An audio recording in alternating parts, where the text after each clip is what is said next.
Great, it looks like I am live. Alright, so according to the title of this video that I'm doing right now, Impeachment, What Now? So let's just do a little bit of a recap. On Wednesday, the House Democrats passed the impeachment vote on two articles for the abuse of power and for the obstruction of Congress. So what I'd like to do is remind you that the impeachment process is not about Trump. So I recently went live on my artist page to talk about HRES 660. And what HRES 660 did is it broke down what was involved with the impeachment process. And it is a non-disclosure process. Basically, it means that there's no transparency in the process. There's a secret committee that is elected in the impeachment process, which will explain Nancy Pelosi's response to a reporter when a reporter asked her, so what's next, what now? Because impeachment, when you vote on impeachment, it's not even step one in the process, okay? It's to get you to step one. What step one is really the trial. And the trial, it lasts a long time, and, there's different variations to different impeachment trials. And if you're going to vote on impeachment for two reasons, which is abuse of power and for the obstruction of Congress, then you need to have a case for those two positions that you're voting on. So, when a reporter said, okay, so when's the trial now that we have impeachment, her response was, well, we're not there yet. We have to get the right committee in place. We have to get the right managers in place. And so it doesn't really seem like there's a whole lot of movement towards removing Trump from office because they haven't even decided who's, going to be part of the trial, okay? So that kind of explains it a little bit. It's really important to understand that, once again, impeachment gets you to step one. It's not step one of the process. It gets you to step one. And I know a lot of people are feeling really anxious right now. There's a lot of Trump supporters who are really freaking out right now that the third president in United States history has had an impeachment vote voted against him. And I want to give assurances to those people who legitimately voted their president in office that, this we're not there yet. Okay, so there's nothing to get too worked up about right now. And then, of course, on the other hand, for the anti-Trumpers, the forever never Trumpers, they're very excited about the process. And I also would like to remind you that, once again, we're not even at step one in the process. So, I don't have any skin in the game. So I'm coming from a completely analytical, totally impervious to the electoral process. I'm not involved or engaged in the electoral process at all. So I don't have any skin in the game, so that you know that when I come to you with this information, I'm not coming from, liberal or conservative, Democrat or Republican. I don't identify. So, and I'd also like to remind you that, based on this, these two votes for impeachment, that ultimately what the narrative is that, they want to root out corruption, that, Donald Trump is a corrupt president, and that they want to get him out of office. And that's completely legitimate. It's totally founded. But I'd also like to remind you that corruption is sort of endemic and systemic to the way our country is run. I mean, you had the previous president, Barack Obama, uproot constitutional practices. That's why they had him installed as president in the first place, because he's a constitutional lawyer, so that he could legally sort of rewrite the Constitution. So what George Bush did after 9/11 is he put in constitutional practices that were temporary, and they had actually they were actually set to end a few weeks ago, but the Trump administration continued them. So, unfortunately, Barack Obama came in and he made some of those temporary uplifting of the Constitution, meaning not lifting it up, but actually undermining the Constitution and sort of rewriting it. He did it on a temporary basis, and so Barack Obama, being a constitutional lawyer, had to come in and put those anti-constitutional practices in place legally.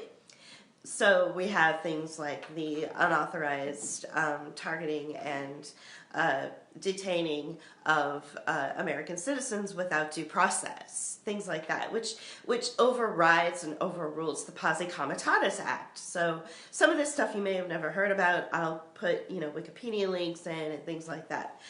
So I would like to remind you that, yes, getting corruption out of the White House is really important, but corruption has been sort of endemic and systemic to the way things have been run for at least the last 40 years. At least. Long before then, but, I want to say, like, in my lifetime, which is over 40 years at this point.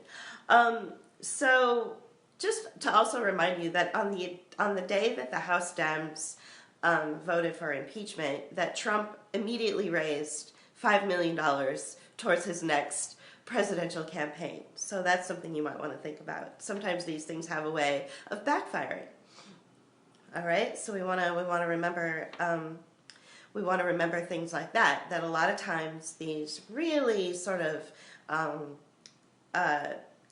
aggravating and emotionally charged movements, in the White House are meant to distract you from other things, such as that the money continues to pump from the Treasury into private corporations, according to a Financial Times report. And I will also link that report to this message when I'm done here.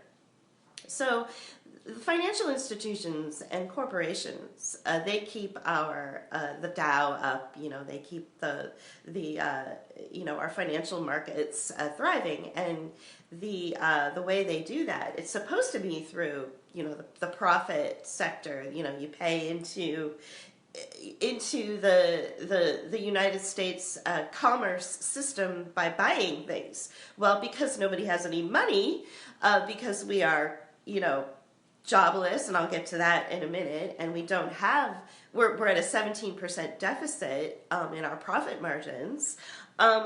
They have to get the money from somewhere. So these institutions that need to continue to show that that the Dow and the that the average, the financial markets are still thriving, they have to take the money from somewhere. So they loot it from the United States Treasury. So if you follow a woman by the name of Catherine Austin Fitts, she is the former HUD secretary, assistant secretary to HUD, back in the first George Bush administration. And so she has an organization called Solarireport. And what she did with an econ professor at the University of Michigan, Professor Mark Skidmore, is what they did is they got together and started to investigate the financialization of our markets. She discovered, when she was the assistant secretary for the Housing and Urban Development back in the first George Bush administration, she discovered that there was a lot of missing money. And so as she started to peel back the onion and started to really see what was going on, she saw that there were trillions of dollars that were looted from our United States Treasury. And so she's worked with this econ professor out of the University of Michigan to go through all of the statements and all of the profit and loss, and discovered that we're looking at $21 trillion that's been looted from the United States Treasury. And if you recall, the day before 9/11, Donald Rumsfeld came out front on September 10th, 2001 and said, where's the $9 trillion that was in the Pentagon budget? Where did it go?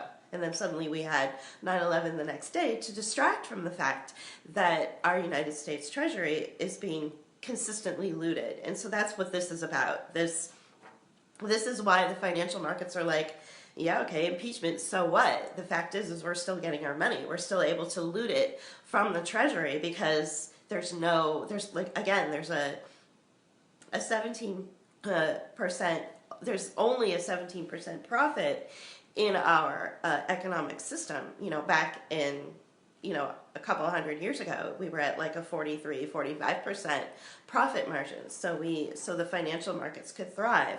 Well, there's no money, people aren't spending money anymore because they can't afford to. So the money has to come from somewhere in order to justify, the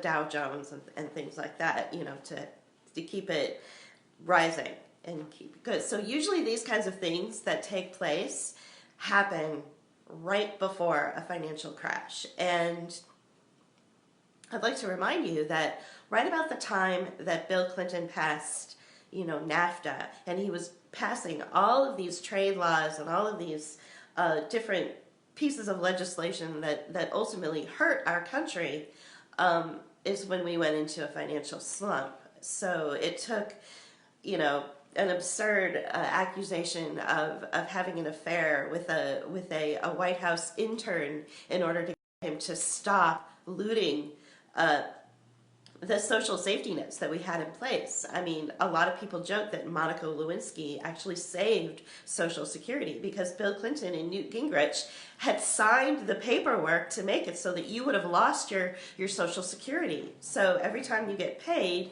a portion of your paycheck goes into the Social Security reserves so that when you retire, you have something to live on. So it's your money that's going into Social Security, and Bill Clinton wanted to do away with that altogether. He wanted to just dissolve that. And so some well-meaning politicos in the government were like, no, this cannot happen. So let's figure out a way to start an impeachment process against him. And so enter Monica Lewinsky. Okay. So speaking of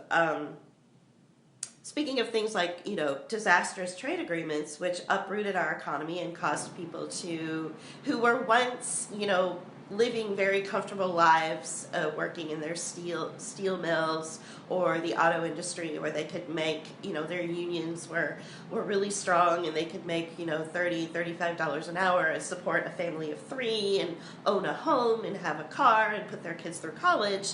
NAFTA came along and took all of those jobs and shipped them overseas. And so Pittsburgh, the city that I live in now, is very, you can still see the effects of it. It's very poverty here. So there was another trade agreement that was passed the day after impeachment. So impeachment happened on Wednesday. Today's Friday. So yesterday, a trade agreement called the USMCA, which is United States, Mexico, and Canada. It's been on the table for a while, and it passed. And it passed, and Democrats were very supportive of this. So once again, you're looking at that duplicitous nature of the so-called left in our political arena. I mean, Nancy Pelosi could give a shit less whether Donald Trump is impeached or not. She is very wealthy based on some of the policies that are passed. And one of the policies that was recently passed was the USMCA, which is a disastrous trade agreement for United States labor. It's great for Mexico and Canada to a certain extent, not so great for the United States. And I'll put an article in about that as well. So that was passed yesterday, the day after impeachment. And just before the impeachment vote was ruled on, by the House Democrats, a $738 billion budget went to the United States military. So I'd like to remind you that the United States has the highest rate of child poverty and child hunger in all modern nations. So why are we sending $738 billion to an already bloated military budget? So we also have crumbling infrastructure. We also have portions of this country that don't have access to clean water, like Flint, Michigan, and Alabama. So again, just before impeachment, a $738 billion budget was handed over to the United States military, basically throwing the people who really need the money, like for infrastructure, and our train system is crumbling. Our roads are crumbling. We have the highest rate of child poverty.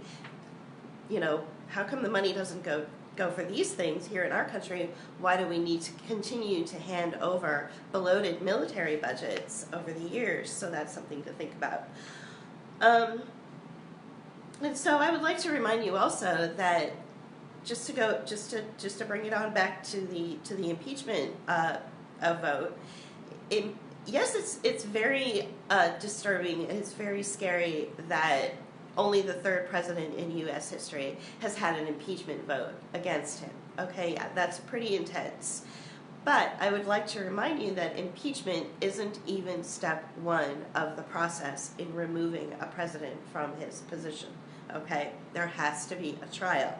And so when a reporter questioned Nancy Pelosi, when is the trial going to be, she faltered and kind of stammered and said, well, we don't have the correct managers in place, we don't have the correct systems in place. And that's what she's really saying, is that's that secret group of people that you don't vote into office. Okay, so I'd like to remind you that in a democracy, there's always transparency. Okay, so this, secret committee of people that are going to vote on the next steps as far as removing Trump from office and this impeachment and then onto trial stuff should be, you have the right as a citizen and as a civilian, you have the right to vote who would be in your best interest on that committee. So, but because the impeachment rules are changing before our eyes, you don't have the right to vote on that committee anymore, and you used to under your constitutional protections. So if that kind of thing really, really bothers you, if your constitution bothers you and you believe in stuff like that, then this is probably something you should look into. So I would also like to bring up this business of Franklin Graham releasing his editorial on his magazine Christian Today. So Franklin Graham is the son of the fascist snake oil salesman Billy Graham, who's a Christian fascist. And basically what this is by writing this editorial in this popular fascist magazine called Christian Today,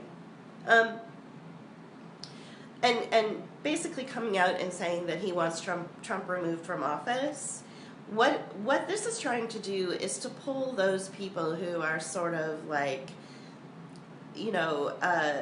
people like me who don't believe in a magical kingdom in the sky and all that stuff. Like, we don't really believe in Christianity.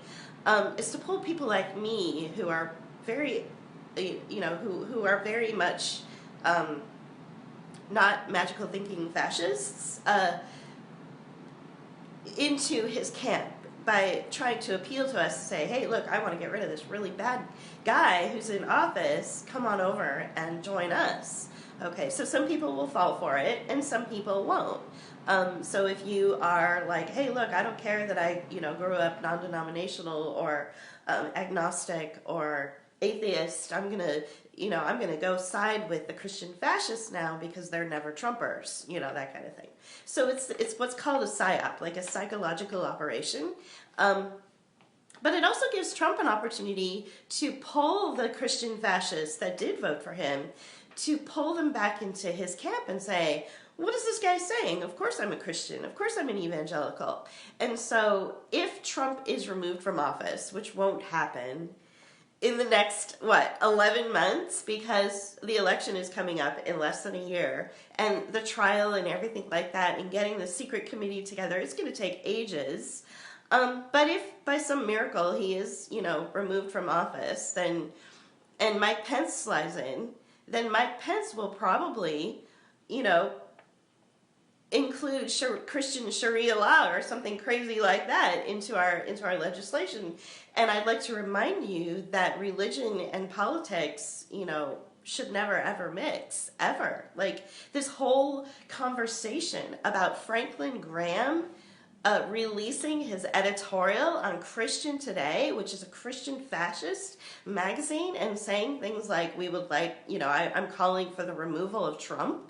That's putting religion smack dab in the middle of politics, which makes me really uncomfortable and makes me even more glad that I don't have skin in the game, that I'm not a part of the political theater that is going on right now. And so I just really want to drive that home, that if you believe in the Constitution and you believe in, the things like the Founding Fathers and all that stuff, they specifically made it so that religion and politics would remain separate. And so this whole conversation somehow brings religion into the political swamp conversation, and that makes me really uncomfortable, and I'm hoping it makes you uncomfortable as well. And then regarding the electoral system and regarding, this comment of, hey, look, don't you want to get corruption out of office? Well, of course I do, but I'd like to remind you about a 2015 peer-reviewed Harvard study that proved that the United States rates dead last in election integrity of all modern nations. Okay, so they did this great study. They went around throughout the whole country, and they discovered that there's no election integrity in the United States. That means that it's too easy for your vote to be changed or moved. And there are a slew of examples. Okay, so the first example I'll give you is that the Department of Homeland Security controls our election infrastructure. And so any department that is not a part of the Constitution, which the Department of Homeland Security is not, it was put in place as a result of 9/11. So once again, uprooting and undermining constitutional practices. And as a side note, whenever you do go through, like, the TSA gates, or whenever you are wanded, every time you go into a federal building or whatever, just ask the security guard, so how long is this going to last? Because I understand that these were temporary provisions that had to be put in place as a result of 9/11, but, it's been, 18 years. How long is this going to last? Because, that's what, Nazi Germany did. So you can ask that. I mean, I do. I'm like, so how long is this going to last? That I have to take my shoes off and undress in front of strangers and things like that, and be inappropriately touched when I'm going through, security. So a couple of other ways that you can tell that our election infrastructure is, ranks dead last in all modern nations is you can follow somebody by the name of Greg Palast, who did a breakdown of a company called Crosscheck. And Crosscheck, of course, if you're a Democrat, you'll want to pick up this mantle, because Crosscheck is a Republican-run company that basically purges votes right off the voter rolls. So we have an example of this recently, where 200,000 voters were purged off of the Wisconsin voter rolls, and we have numerous examples, especially in impoverished areas of the country. So Pittsburgh, Wisconsin, parts of Alabama, Louisiana, all of these states in this country where numerous people are purged off the voter rolls, with this idea that they're voting illegally, like they're voting twice or whatever. So once again, to prove my point that I have no skin in the game, you also have, regarding election integrity, you also have, like what they had in California in the 2016 election, something called provisional ballots. So what was happening in 2016, which was one of the reasons why I decided to get out of the game altogether, is that people were showing up to vote for either Hillary Clinton or Bernie Sanders or even, somebody else, and they were coming up Republican, even though they'd been lifelong Democrats. And so they would have to fill out a provisional vote, a provisional ballot. A provisional ballot basically says, I came up wrong on the registration. This is my correct registration, and this is who I want to correctly vote for. Well, those provisional ballots basically went like this, and they went into the garbage, and there's proof of that. So that happened all across California. And then another thing that happened was back, when we still did have skin in the game, back in right before the 2016 elections, JP and I were at a rally that had about 15,000 people in it, right under the Golden Gate Bridge. It was very beautiful, very lovely. Bernie Sanders was giving a speech, and in the middle of his speech, every single person, 10,000 of us, had our phones broken into by CNN to tell us that even though the entire state of California hadn't even voted yet, so the most populated state in the country had not even voted, at all. Whether we voted for Bernie or Hillary Clinton or the flying spaghetti monster, the fact is none of us had even voted, and CNN broke into our phones and said that Hillary Clinton had won the nomination. So, and we hadn't even voted yet. And so a lot of people just packed up and left because they believe the media. They believe that the propaganda agents of the state, and again, Barack Obama passed, which is, once again, uprooting and undermining constitutional practices. Barack Obama passed something called the Countering Disinformation and Propaganda Act. And what the Countering Disinformation and Propaganda Act is, it gives all of these sort of corporate entities like CNN, MSNBC, Fox News, and all of them, it gives them the authority to lie to you. And if you call them out on their lies, there's nothing you can do about it. So that's why so many people have jumped ship and left even watching mainstream media, and they listen to people like me, or they listen to Jimmy Dore, or they listen to, other people out there who are podcasting. Because of the fact that it's now legal for people like CNN to lie to you. So all of this is part of a process. It's a part of a process to control you and to psychologically, commit these sort of immoral operations, on the way you think. It's not teaching you how to think, it's teaching you what to think, which is not good. So I wanted to really just explain what this whole process is regarding impeachment, and that there were these various pieces of legislation that had passed. And so to recap, we're looking at NAFTA 2.0 was passed the day after impeachment, so jobs are going away from the United States, and if you're okay with that, you're okay with that.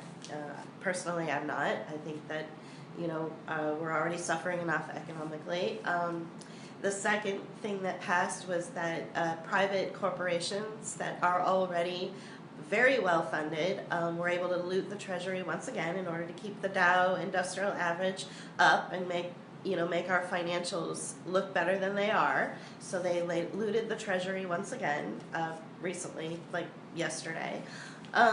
And also the $738 billion budget that was passed for the military, instead of going into infrastructure or social safety nets, because we have like the highest rate of child hunger and child poverty in any modern nation. And then also, in response to Nancy Pelosi being asked, so what's going on with next steps now that you voted for impeachment? Obviously, there's going to be a trial. Can you please tell me what the trial will be, or when the trial will be? And she's like, oh, well, we don't know, because we have to do a committee selection, and we have to put the correct managers in place, and you may as well be asking me to go play in the snow, was her response. That was her legitimate response. That was her verbatim response. I can find a clip of that and put it for you in the description of this video as well. So there's a lot of things going on outside of the impeachment conversation, and I think that's about all I have to say. I'm being texted like crazy right now, so I'm going to get off and I'm going to find those links and I'm going to put them in the description, and then I'm going to share this around. Okay, everybody, have a great day. Have a great Friday. Christmas is around the corner. It's coming up. And so have a great one. Have a safe one. And hopefully sometimes JP and I like to go live and do sort of an end-of-year recap. We might do that this year, so you might be seeing us one more time on the feed before 2020. All right, bye. Thank you for watching. Please hit the like button and subscribe to our channel. If you really like our work, you can help support us on a regular basis by going to patreon.com/bookofhours. For as little as $2 a month, you can sustain us and keep us working. You can also make a one-time donation at paypal.me/bookofhours. Thank you.